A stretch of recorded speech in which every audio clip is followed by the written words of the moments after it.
Many people believe that because we are saved by grace apart from works of the law, we have absolutely no obligation to obey the law. In actuality, there are so many different views about the relationship between the law and the gospel of grace that we can't possibly mention them all. So, to counter a host of false notions, we'll describe the biblical perspective on this relationship by focusing on what theologians have traditionally called the three uses of the law. The first use of the law is the pedagogical use, or the use of the law as a teacher. In this use, the law shows us our sin and teaches us of the absolute danger we're in without Christ's saving grace.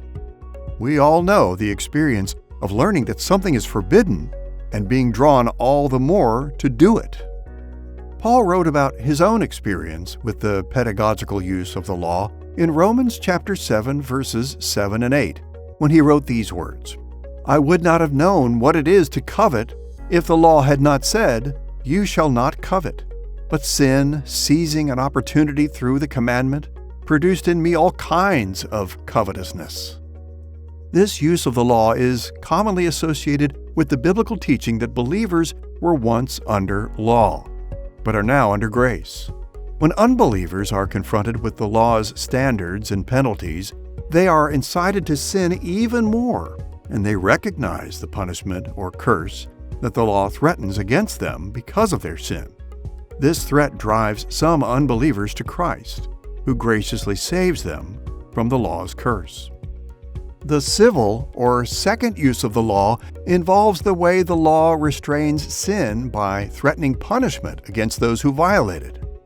We can think of ways we restrain our own behavior for fear of punishment by those who hold civil authority over us.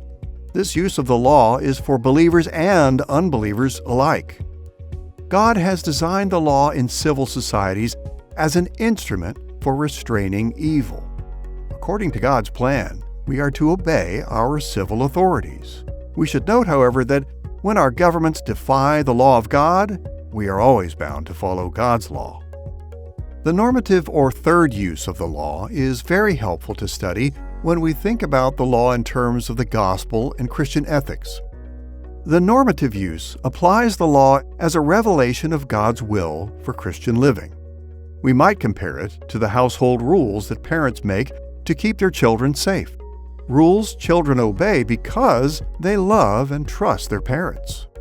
For example, listen to the words of 1 John chapter 3, verse 4. "Everyone who makes a practice of sinning also practices lawlessness. Sin is lawlessness." John wrote these words long after Christ had ascended into heaven. Nevertheless, he asserted that the law remains the standard for our behavior. He even went so far as to define all sin in terms of breaking the law. To put it simply, the law is still the standard by which Christian behavior is judged to be righteous or sinful. And many passages indicate that when the law is used as a standard for Christian behavior, it is perfectly compatible with the gospel. We were under the law's curse because we were lawbreakers.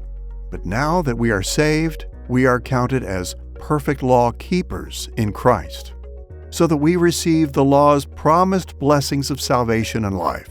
In short, while believers are not under law in the sense that we suffer its curse when we sin, we are under law in the sense that we receive its blessings, and in the sense that we are obligated to obey it. Listen to what Jesus said in Matthew chapter 5, verses 17 and 18. "Do not think that I have come to abolish the law or the prophets. I have not come to abolish them, but to fulfill them. For truly I say to you, until heaven and earth pass away, not an iota, not a dot will pass from the law until all is accomplished.